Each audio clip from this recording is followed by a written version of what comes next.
56 anos, que fará 56 anos este ano, que foi assassinado aqui o José Adelino dos Santos. Isto é um exemplo real daquilo que foi a ditadura e de que o fascismo existiu mesmo, que prendeu, que torturou e que matou.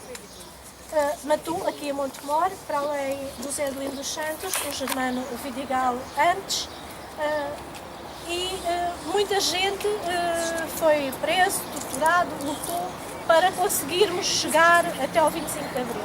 Portanto, foi por ser aqui um lugar simbólico da resistência que decidimos começar aqui. A intenção é começar aqui e depois subirmos devagarinho, vamos conversando e faremos a conversa sobre a chegada do Gervásio junto ao monumento aos resistentes antifascistas, porque o Gervásio parou quando chegou aqui, na minha rua, ali na rua Corvo Semedo, depois parou junto à Carlista, onde estava uma multidão.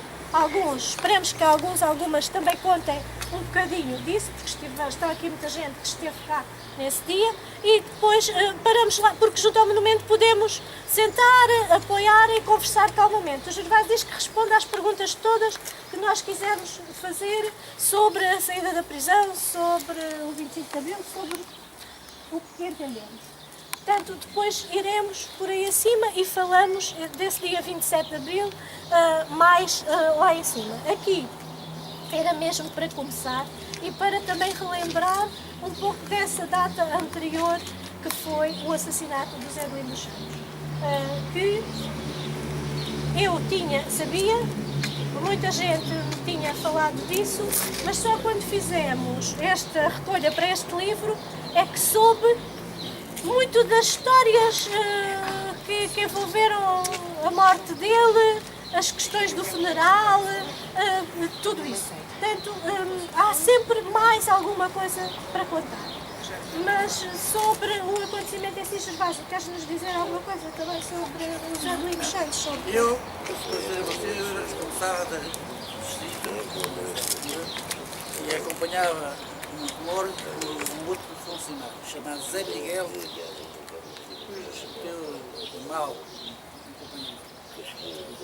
mas eu não estive aqui a ver, mas tive os dados todos, não é, como é que ele foi assassinado, as razões.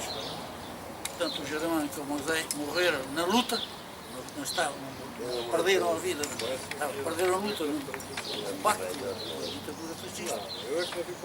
É portanto saber que ele estava, o Zé Adelino Gaitas, era o Zé Gaitas, mas a gente até fala no nome dele, era Zé Adelino dos Santos. Era um homem, era um militante do PCP muito ativo, com muita experiência, preso, creio que 2 vezes, já que ficou alguns anos de cadeia. Era um homem muito prestigiado, muito desenvolvido no plano cultural e político, não é? Tinha um tico que estava a ser feito assim, a volta que estava a ser. Era um combatente. Por isso, tinha-lhe ódio. Aqui tinha havido as eleições, as eleições burras para a presidência da República. A oposição, Humberto Delgado e Adelino Vicente, aqui ganharam as eleições. Delgado não sabe já. O Adelino prescindiu, saiu. E, portanto, aqui o Montemor ganhou as eleições. E sempre aquilo, as eleições por Delgado. Isso deve ter enriquecido, não é? E dias depois, não é? Eu não me lembro que foi dia 8, foi as eleições foram 8 de junho, e no dia 23 houve aqui uma concentração dos trabalhadores do trabalho, e também protestaram contra a bula eleitoral. Juntaram estas duas, muitos, alguns falam, aqui tiveram cerca de 300 alunos, que na altura, a gente tinha os dados, porque ele tinha sido morto. Dias depois eu tive logo um encontro com o funcionário que tinha ligação, que era o Zé Miguel. Portanto, o Zé Adelino é morto, não é aqui morto por acaso, não é? Não apontaram arma, conheciam o Zé Adelino, ele estava ali distraído, e apontaram à cabeça. Mataram um militante partido. Depois dois camaradas antifascistas que morreram na batalha contra o fascismo.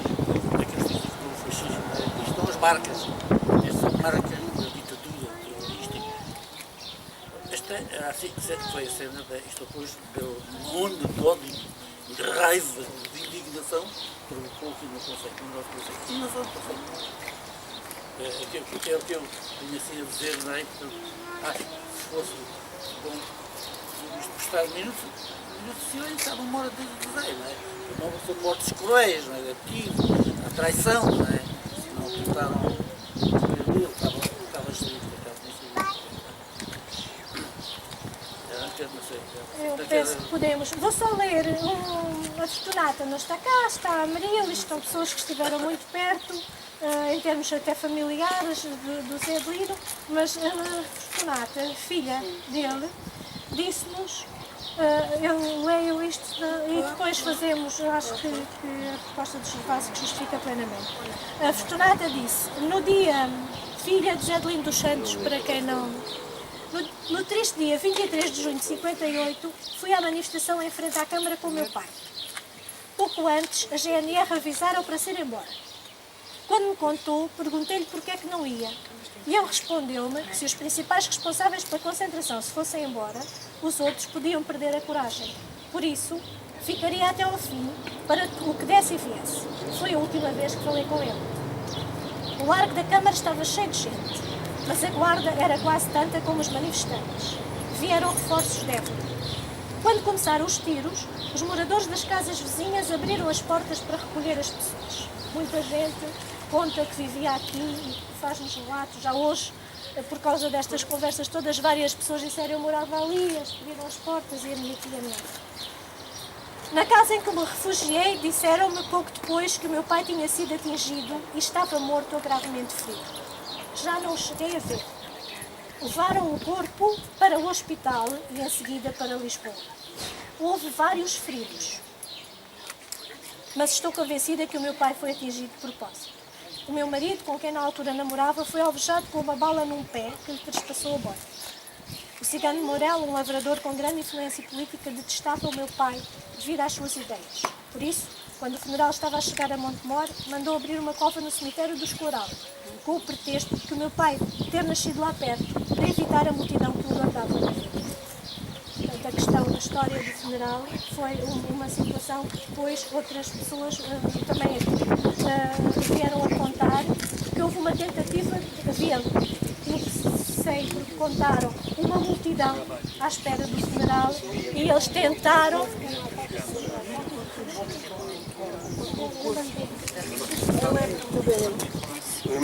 Foi uma segunda-feira e eu estava à espera dele com um trator para ele entregar a notícia para o Nicolau, lá embaixo, pé do Pegões, pé de Landeira. E eu estava à espera deles e vi que não chegavam no comboio, só chegaram 2 ou 3 e depois é que os outros chegaram e é que me tiveram a contar o que tinha passado. E ele foi onde se enfocou também com os antigos, as facas, que era uma das estava cá e tinha aí um carro de praça. Uma segunda-feira, por volta das 10 e pouco. Isso aconteceu com certeza. Eu estava à espera deles lá. E aí, disse Armando Alho, daquilo eu disse, tenha cuidado, lá você está aí, o rapaz já voltou outra vez, teve as facas, o rapaz assim que a gente, eu andava com o trator e eles andavam a tirar a cortiça, assim que eles descuidaram, eles fossem e veio-se enforcarem na outra idade pegada ao Nicolau. Foi no dia, boa lembrança, que disse assim. Olha, se eu puder, queria contar uma coisa muito rápida. Sim. Nesse dia que o mataram, prenderam alguns, quando o meu pai foi preso também. Foi logo preso. E eu digo assim, ai, foi preso, mataram um homem, o meu pai foi preso, e eu agora vou à guarda perguntarem se é o meu pai o assassino. E fui, eu era gaiata, nova, Mas fui corajosa e fui lá. Quero falar aqui com o senhor Tenente. Posso falar? E 2 guardas levaram lá acima ao senhor Tenente, que era um homem novo. Eu digo assim, ó senhor Tenente, eu venho fazer uma pergunta. Assassinaram um homem, a seguir prendem o meu pai. E eu venho perguntar, é o meu pai o assassino? E o Tenente fez assim, saia! Com os olhos escancarados, deita a mim, saia! Subiu a lição? Percebeu-me. Eu era muito nova, mas não era muito parva. Isto foi um acontecimento que marcou aqui em Montemor, naturalmente, para além da família. A chamar assassino a mim e ao outro. E depois a situação toda do funeral e de tudo isso. Este é um episódio da história da resistência da luta em Montemor que convém ir passando para os mais novos. Mais alguém quer contar alguma coisa desse? Só ainda também em relação a isso, lembro-me de ouvir contar portanto, a minha mãe contava muito isso e de haver muitas mulheres, porque os homens, muitos deles tinham sido presos e havia muitas mulheres aí na rua, portanto, à espera do funeral, vieram para muitas mulheres. Portanto, aquilo que Gervásio disse, aquela que me transmitiram sempre, que contaram as pessoas que viveram, não só a minha mãe, mas outras pessoas com quem falo, é que as pessoas estavam tão revoltadas, tão enraivecidas com o crime que tinha sido cometido, que quase ignoravam o facto de haver tanta piga e tanta coisa aqui. Não pareciam ter-lhes medo. Parece que era mais ao contrário. Parece que eles estavam com mais medo, mas por outro lado também prontos a matar mais gente se fosse preciso. E que o Manuel Gaitas, portanto o irmão, quando chegou o corpo, realmente, porque eles andaram fugidos com o corpo do Adelino, fugidos de um lado para o outro, e o Manuel Gaitas, portanto o irmão, contam que quando o corpo chegou, que se pôs ao pé do jipe, de braços abertos, a pedir à multidão que tivessem calma, porque já havia um morto e que eles eram capazes de fazer mais e, portanto, que teria pedido calma. Isto para dizer que o povo de Montemor não se assustou com o PIDE, tentou resistir e quem obedeceram, digamos assim, foi ao irmão do Zé de Muitos Santos, para haver mais calma nisso. Pronto, o outro membro do partido que tentou que não houvesse mais guerras. E isto também é um grande orgulho para nós, penso, vivemos numa terra em que já nessa altura, como já diz, há tantos anos, em pleno fascismo, se ganharam eleições. Tenho muita pena que não esteja gente nova aqui para ouvir isto. E sugeria que os escravos que aqui estão a ser hoje distribuídos, que se fiquem alguns aí e que se levem alguns para a campa de Zé de Lindos Santos de Germano de Vidigal, que devia estar coberta de cravos. Devia estar coberta de cravos, porque os cravos pertencem muito a eles.